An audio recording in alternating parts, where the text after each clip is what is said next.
I've been making some progress with the Plastidip here. We've done this part here, the grab bar, and done this part down there as well. That was a test to make sure that Plastidip was going to work out well.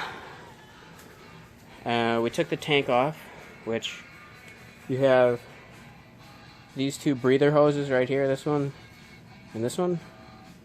Wish my stuff would focus. Here's the fuel line. There's two clips on the underneath the tank. You just got to push those in, and then this will pop right out. Put a rag there just in case any gas spills out. And then underneath there's, I don't know if you can see this white connector. That was the only other thing plugged into the tank. So just unplug that. And then you've got a 10mm bolt that runs right here. Just pull that out, and then you can take the tank right off. All the newspapers going around in here. Well, we got these radiator guards that I Plastidip. This one, previous owner dumped the bike, so the bolts were kind of, shaving down. I couldn't get a Allen wrench in there to take those out, but I got the other side out. We got the front fender done. I did that last week. And then the other one is sitting right here. I just put one coat of glossifier on right now.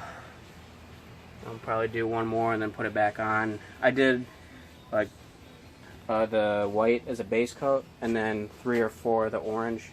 Here's another update here. We threw a final coat of glossifier on here. I'm going to take off the newspaper in a second. Here's the other guy. And then I put the tank on some sawhorses. It's kind of hard to see, but that's a first coat of white Plastidip on there right now.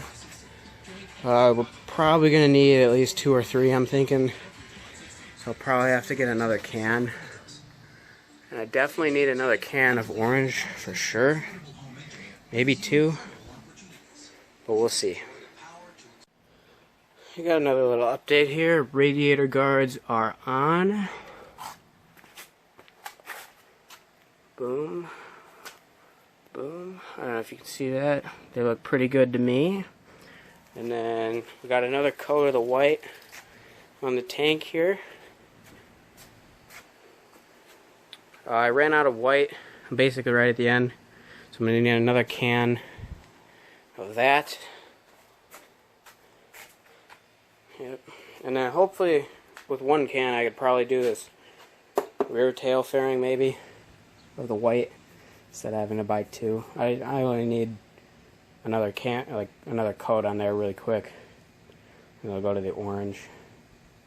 I'll probably need a second orange can, but I'll wait to get that until I get to here.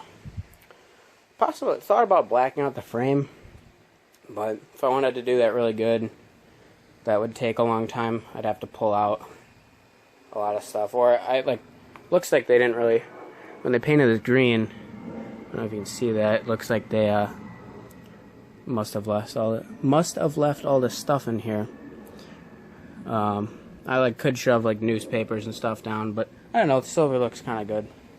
The aluminum. I got I don't know, I did a tire marker on here. They look pretty clean. These tires are 8 years old. I got new ones finally coming in this Thursday. I was waiting way too long to put new ones on just because I didn't want to spend the money.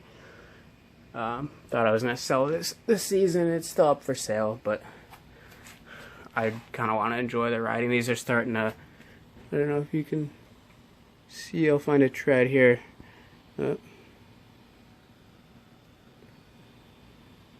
There's some dry rot happening in there.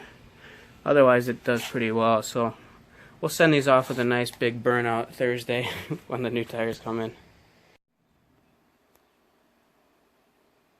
What's up, everybody? We got another update here. I just ran to AutoZone, picked up 2 more cans of the orange, and then their last can of white. Actually, these were the last 2 orange and the last white, so I'm glad that I went and got them now. Got the tank here. Looks pretty good. Throw one more coat of white on there, just to make sure that kind of all the green is covered. And then we'll throw the first coat of orange on. Hopefully you can see that. Try to get a better view, yep. And then I didn't think I was going to do this tail fairing today, but I noticed I can take these two screws out and I should be able to pull the seat lock off, and then I can take this whole thing off. I'll probably have to disconnect the brake light and turn signals. So I haven't been able to find a good video on how to take this rear tail fairing off on here, so I thought I'd do my own little tutorial here. You're going to need a 4mm Allen wrench, screwdriver, and then a 12mm socket. This is for the 4mm Allen, 12mm socket to take these guys off, screwdriver to take these two bolts, these two screws out, and then another same screwdriver to take the seat lock out, and screwdrivers to take these guys out, and I think it should all slide off. If it doesn't, I will update that.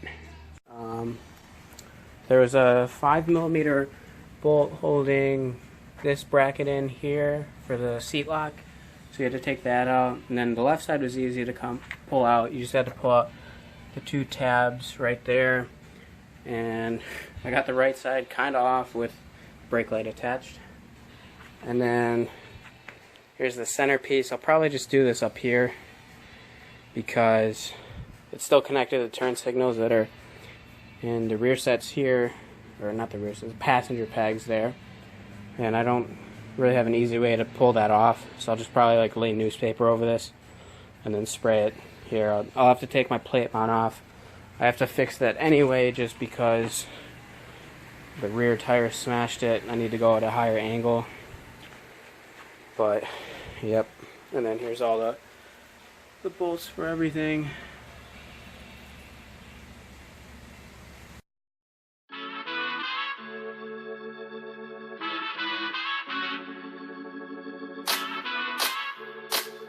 And here is the final product.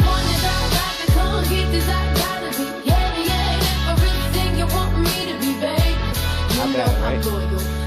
Looks pretty good, except I don't know if the phone will pick this up. All this texture on the tank. I'll move around here. Oh, there's my finger. All that texture. Pretty nasty. I'll have to figure out a way to get rid of that. Probably end up having to redo the tank, but this rear fairing came out nice and smooth, which is really good. Put on new grips. But yeah, everything came out pretty well. I went back to the swing arm mount for the plate just until I figure out a better option for underneath the tail. I don't really need my plate getting smashed and or my tire getting popped, so that's where it's at again. I think it looks pretty sweet.